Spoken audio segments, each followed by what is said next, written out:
Ultimate two-way player. When I think about Mikal Bridges, he's the Knicks' Drew Holiday. I think that OG Anunoby, we know that he can defend 4 different positions. Kawhi proving he's the best player in the world right now?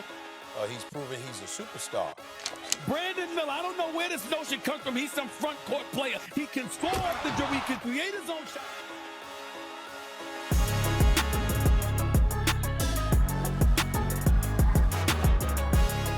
We've done point guards, we've done shooting guards, now it's time for my top 30 small forward rankings for next NBA season. This is a reminder that this is what I'm projecting next year's season to be. This is not just off of the 2024 season. Also want to apologize for not having Austin Reeves in the shooting guard video. And guys that are not going to be featured in today's video because they're going to be power forwards are LeBron, KD, Jason Tatum, Josh Hart, Lauri Markkanen, and Kyle Kuzma. And there's a ton of honorable mentions as well, like #1 overall pick Zachary Reese-Hachey, Josh Green, Max Strus, both Thompson twins, G.G. Jackson and Vince Williams of the Memphis Grizzlies, Rui Hachimura of the LA Lakers, Harrison Barnes and Keldon Johnson of the San Antonio Spurs, Bruce Brown of the Toronto Raptors, and Bilal Coulibaly of the Washington Wizards. Some teams may have multiple small forwards, some teams may not have a single small forward in the top 30. Let's get into this. We're going to kick things off with Andrew Wiggins of the Golden State Warriors. He definitely wasn't a top 30 small forward last year, and this is going to be the last year that I'm going to give Wiggins the benefit of the doubt from his poor season, because Wiggins in 2024 was a big disappointment, just 2 years off being such a vital part of their championship run. He had off the court issues in the 2023 season, but did play well in the 37 game sample size. But last year, appearing in 71 games, he was inefficient at times, way too inconsistent for Golden State on both ends of the floor, and did not look like that good complementary piece to Steph Curry and Klay Thompson. And Wiggins is still 29 years old. I think he can bounce back to what he was in 2022, and I think putting him at number 30 is a safe spot for next year's season. Coming in at number 29, I have Dillon Brooks of the Houston Rockets, who actually had a nice season last year for Houston as a good 3-and-D complementary piece, but there's always going to be inconsistencies with Dillon Brooks' shot. He did end up shooting 36% from 3 last year, but shot 40% pre-All-Star break and then 29% from 3 post the All-Star break. He was wildly inefficient, had a sub 50% true shooting percentage, and you're going to get the hustle, you're going to get the good defensive play out of Dillon Brooks, but sometimes he could just be a non-existent shooter. And I think at the end of the year, he may not even be the starting small forward in Houston. Cam Johnson got a big extension from the Brooklyn Nets in the 2023 offseason, and now he's going to be in a much bigger role this year with Mikal Bridges on the Knicks. And Cam Johnson was definitely disappointing after that contract extension, but a disappointing year for Cam Johnson. He still shot 39% from 3. Didn't really make strides as a playmaker though, or a shot creator. He's still more of an off-ball shooter, but I think his numbers should go up this year with a much more expanded role and a higher usage in Brooklyn. And if he can go back to being a plus 40% from 3 shooter, which he's been most of his career, I think he will still be a top 30 small forward in this league and may not even be a Brooklyn Net by the end of the 2025 season. Coming in at number 27 of the Indiana Pacers, it's Aaron Nesmith, who I think is better at the 3-and-D role than Dillon Brooks is. Aaron Nesmith was 24 years old last year, and he was one of the best 3-point shooters in the NBA.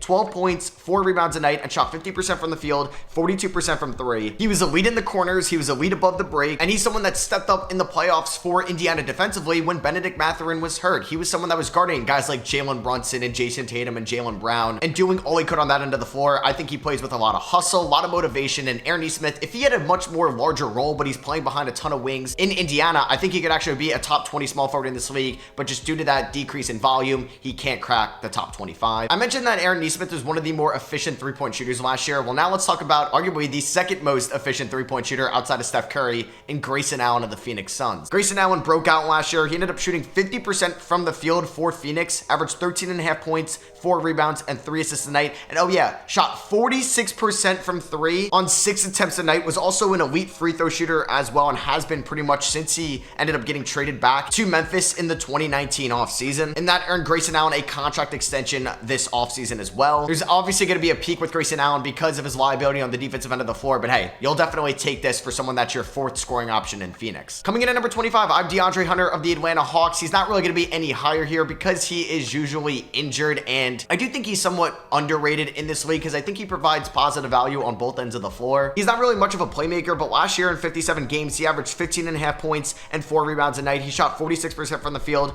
38% from 3, and 85% from the line, and has pretty much been that type of player over the last 2 years. So I think DeAndre Hunter is pretty reliable. I don't think there's a good chance that he's a top 20 small forward, but I think there's also a very small chance he's outside the top 30, so I like the spot for him at 25. I mentioned before that I don't think Dillon Brooks is going to be the starting small forward at the end of the year because I do think that this is going to be a breakout year for Cam Whitmore, who I do have at number 24, the second Houston Rocket mentioned. Last year in 47 games as a rookie, Cam Whitmore averaged 12 points and 4 rebounds, but he shot 45% from the field and 36% from 3. And he really had inconsistent playing time because there were a lot of mouths to feed in Houston, but I do think we're going to see a lot more consistent playing time for Cam Whitmore this year, and we're really going to see him break out on all levels, and I do think he's a plus defender as well. He definitely needs to work on his playmaking, though, if he ever wants to be a top 20 small forward. Speaking of breakout years, I think that's going to happen with Shaedon Sharpe of the Portland Trailblazers, a year 3 breakout. Sharpe last year was injured, unfortunately, because a lot of people, including me, thought he was going to break out in the 2024 season, because Sharpe is still incredibly young. He's 21 years old and is going to be 21 throughout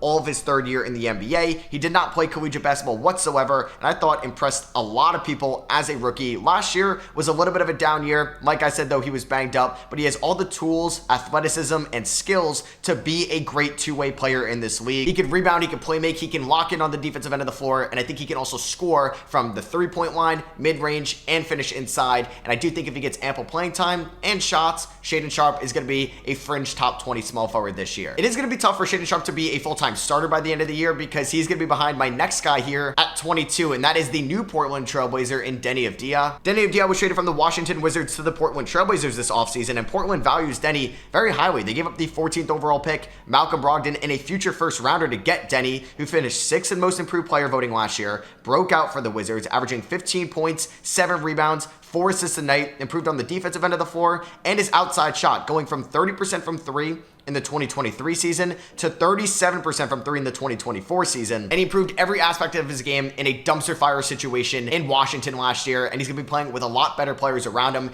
in Portland, and he should definitely be a top 30 small forward next year, even with the new environment. Coming in at number 21, I have Jaime Jaquez of the Miami Heat. Jaquez will be going to his sophomore year. He did have a strong rookie season, but was a little bit inconsistent in the second half. He was great in the months of November and December, but in January, his 3-point shot fell off immensely. He ended up going from 39% from 3 in November to 32% in December, 25% in January, 20% in February, and then 29% in March. So I do think Jaquez has got to be a little bit more consistent with his outside jumper if he wants to be a consistent top 20 small forward in this league. But I think he's a crafty scorer and a solid playmaker, and that's going to be the baseline for somebody around this range. I was not a huge fan of Benedict Mathurin's rookie season, but he impressed me a ton in year 2 before he went down with an injury, so he's going to be the number 20 small forward for me next year. Mathurin in 59 games last year averaged 14.5 points and 4 rebounds. He shot 45% from the field, 37% from 3, and 82% from the line. I thought he was a plus defender at times as well and didn't turn the ball over a ton. I would like for him to improve his playmaking next year, especially with playing next to great shooters and scorers. Dish the ball off to Siakam and Halliburton and Nembhard. He can average 3 to 4 assists a night, in my opinion, next year.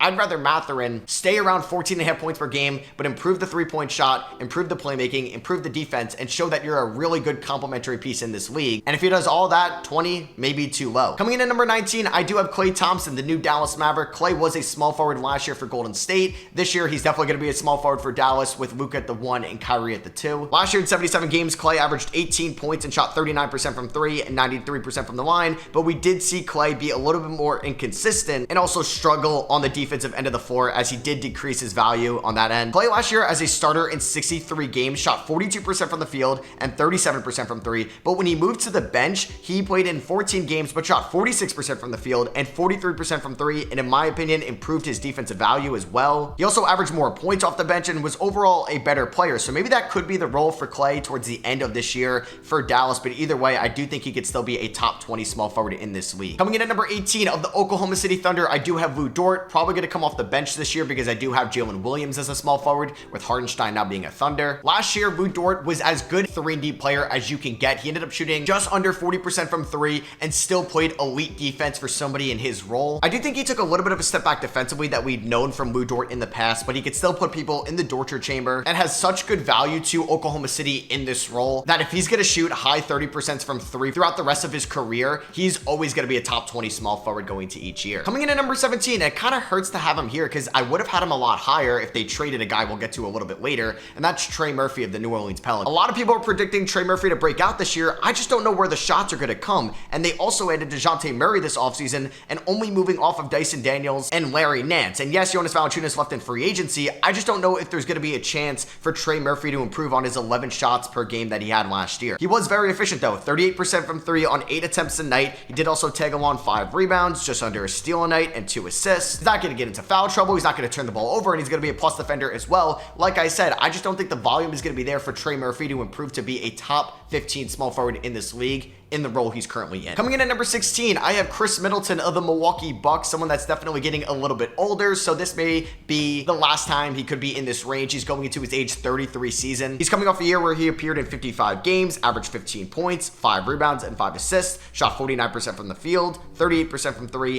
and 83% from the line. And if he didn't have as good of a playoff series against the Pacers in round number 1, I probably would have had him a little bit lower. Last year against the Pacers, in those 6 games, he averaged 25 points in 38 minutes, 9 rebounds, and 5 assists, shot 48% from the field, 36% from 3, 90% from the line, hit huge clutch shots for the Bucks in that series in which Damian Lillard was banged up and Giannis was hurt throughout the whole series. So if I'm still going to get that type of play from Middleton in the playoffs, that's still going to make him a top 20 small forward in this league, even with the regular season production being a little bit down. Coming in at number 15, someone that I think is going to be a new small forward this year with Tyus Jones being in Phoenix, and that's going to be Bradley Beal. Now, if you want to put Bradley Beal in the shooting guard rankings, that's fine with me, but for today, I'm going to rank Beal as a small forward. He's going to be kicking off the top 15. And if you told me a player that's going to be your third scoring option averages 18 points, 4.5 rebounds, and 5 assists, you know what? I will definitely take that, especially shooting 51% from the field, 43% from 3, and 81% from the line. But Beal has definitely decreased his value on the defensive end of the floor, and with him getting up there in age, he's going to be almost 32 by the end of the year. I do think there's a ceiling on Beal as a player, as a third scorer for this Suns team,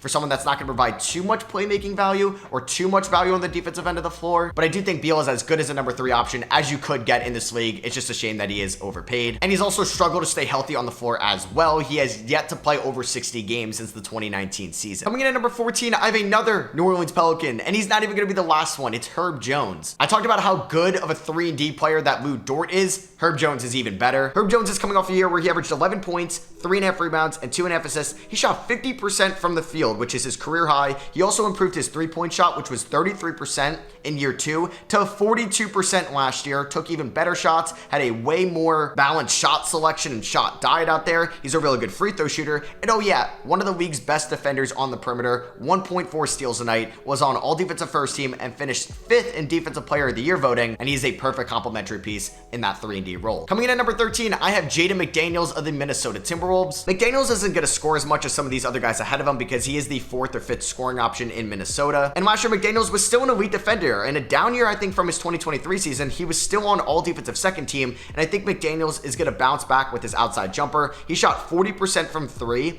in the 2023 season. Last year, it dropped to 34%. I think he's going to bounce back to be closer to that 40% from 3. And if we're going to still get top 10 overall defense in the NBA and be a 40% 3-point shooter, he may beat out Herb Jones and Lou Dort for that elite 3-and-D role. Coming in at number 12, I have Michael Porter Jr. of the Denver Nuggets. And we just watched Jamal Murray kind of disappoint in the Olympics, and a lot of people are questioning how he could be as a number 2 next to Jokic. I still think Porter Jr. could be that number 2 offensive player. It's not going to be with playmaking, though. That's always been a flaw of MPJ's game, but he's as good of a shooter as you can get in this league. He's 6'10" and shot 40% from 3 last year on 7 attempts a night, and he's pretty much done that every single year of his career. And on 17 points, above average rebounding, and solid defensive play, MPJ is still going to be a great complementary piece to Nikola Jokic, and if he surpasses Jamal Murray in the offensive pecking order, could average 20 points per game for the first time in his career. So just missing out on the top 10, and this is probably going to be the last year he's outside the top 10, and that's going to be Brandon Miller of the Charlotte Hornets. Miller last year in 74 games averaged 17 points, 4 rebounds, and 2.5 assists in a terrible environment in Charlotte, but he did shoot 44% from the field,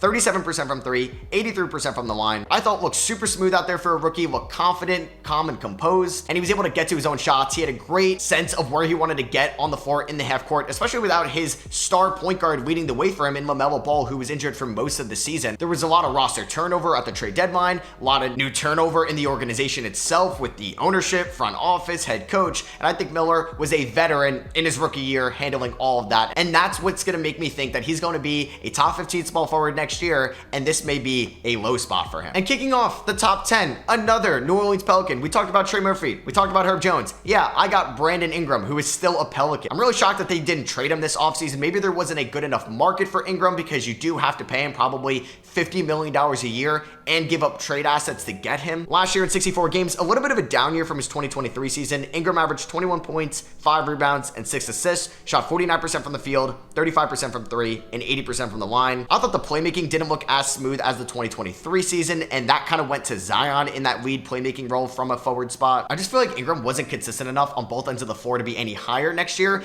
and with DeJounte Murray now being there, I'm really unsure on what Ingram's ceiling is as a player this year, and who knows, maybe before the year starts, he's not even on this team. So just beating out Brandon Ingram, I got Franz Wagner of the Orlando Magic. People will say that Franz had a down year last year, but in my opinion, I disagree with that a lot. Yes, he had a down year with his outside shot, but I thought improved every other aspect of his game. His finishing at the rim, his defense, his playmaking ability, his on-ball and off-ball play in transition. And I thought looked great for Team Germany in the Olympics as well as a two-way player. He shot 35% from 3 as a rookie, 36% from 3 in year number 2. He did shoot 28% from 3 last year, but I think he's going to bounce back to what he was in his first 2 years and show that he was worth that rookie max extension and be a top 10 small forward in the league. Coming in at number 8, his numbers should go down next year, now being a number 3 option, going from a number 1 option in Chicago. Now he's a new Sacramento King, and that is DeMar DeRozan. This could be DeMar's last year in the top 10 of my rankings. He's going to be 35 years old, going into year number 16. And like I said, his numbers will probably go down from 24 points per game because he's going to be behind De'Aaron Fox and Domantas Sabonis in the scoring pecking order. But who knows? Maybe DeRozan is going to be so consistent and so reliable for Sacramento that he's actually leading this team in scoring by the end of the year, just given to how efficient he is and how well he's aged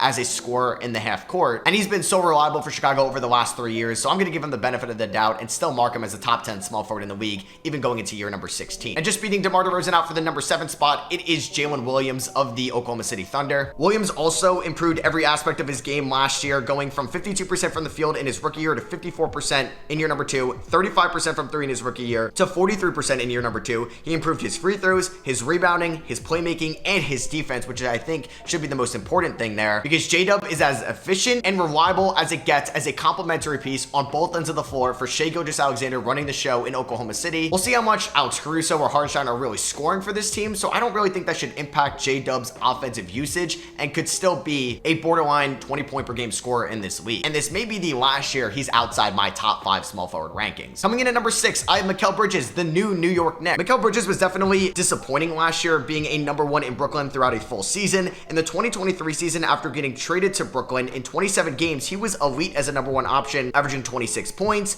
playmaking a little bit, and was very efficient from 3 and inside the arc. But last year, as a number 1 option throughout most of the season, he shot 43% from the field, was still a good 3-point shooter at 37%, but averaged under 20 points per game when a lot of people were betting on him in the preseason to win most improved player. But I think he's going to go back to what he was in Phoenix behind Chris Paul and Devin Booker and be such an elite complementary piece on both ends of the floor. He's going to be an above average 3-point shooter and still an elite defender, and I think is going to go back to what he was as a defender in that 2022 season when he finished runner-up to Marcus Smart in Defensive Player of the Year voting, now that Jalen Brunson and Julius Randle can do most of the load offensively. And coming in at number 5, I have OG Anunoby of the New York Knicks. Now, one of these guys could definitely play shooting guard next year, but it's hard to predict that right now. There could even be some small ball lineups with Bridges at the 4 or Anunoby at the 4 if Randle's at the 5. So for now, I'm just going to mark both of them as small forwards. And yes, you could say that Anunoby is a glorified 3-and-D player, but in my opinion, has the potential to being a number 2 scoring option than any of the other guys we talked about, like Herb Jones, Jaden McDaniels, and Lou Dort, and has the same offensive potential than somebody like Jalen Williams has just for the 2025 season, not at their peaks. There's a reason Anunoby just got a borderline max contract from the New York Knicks in just playing 50 games last year and was banged up in the playoffs. He appeared in 23 games for the Knicks in the regular season, shot 49% from the field,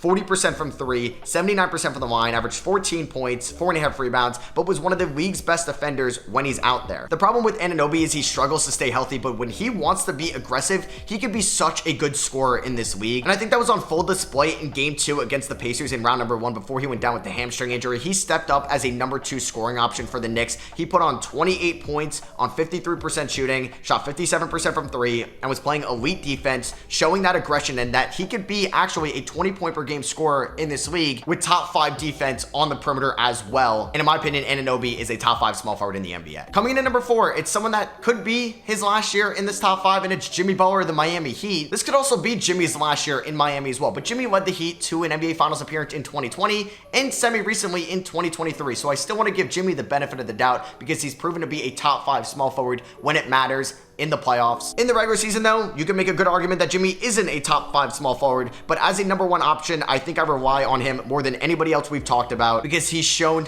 to lead the Miami Heat to multiple playoff series victories and have overachieved come playoff time when it matters the most. Coming in at number 3, I have the new Philadelphia 76er. He just got a max contract, and that is Paul George, who's going into year number 15. Paul George just went from at times the number 1 scoring option last year for the Clippers to now being the number 2 scoring option, possibly even the number 3 scoring option behind Joel Embiid and Tyrese Maxey in Philadelphia. So we'll see how George adapts to that role. Is he going to improve his defensive end of the floor and could actually improve his efficiency and taking better shots on the offensive end? I would love to see that from Paul George and for him to be a little bit more consistent, because if he kind of shows that inconsistency and his defense drops off, he could be outside the top 5 next year. And coming in at number 2, this could be his last year at number 2. He could be number 1 going forward, and that is the most recent Finals MVP, Jaylen Brown. If Jaylen Brown was a number 1 scoring option, he'd probably be number 1, but I guess we'll never know that since he's always going to be behind Jason Tatum. Last year, in 70 games for Jaylen Brown, he averaged 23 points, 5.5 rebounds, and 3.5 assists. He shot 50% from the field, was a little bit inefficient from 3 at 35% for his caliber of play, and 70% from the line, which is also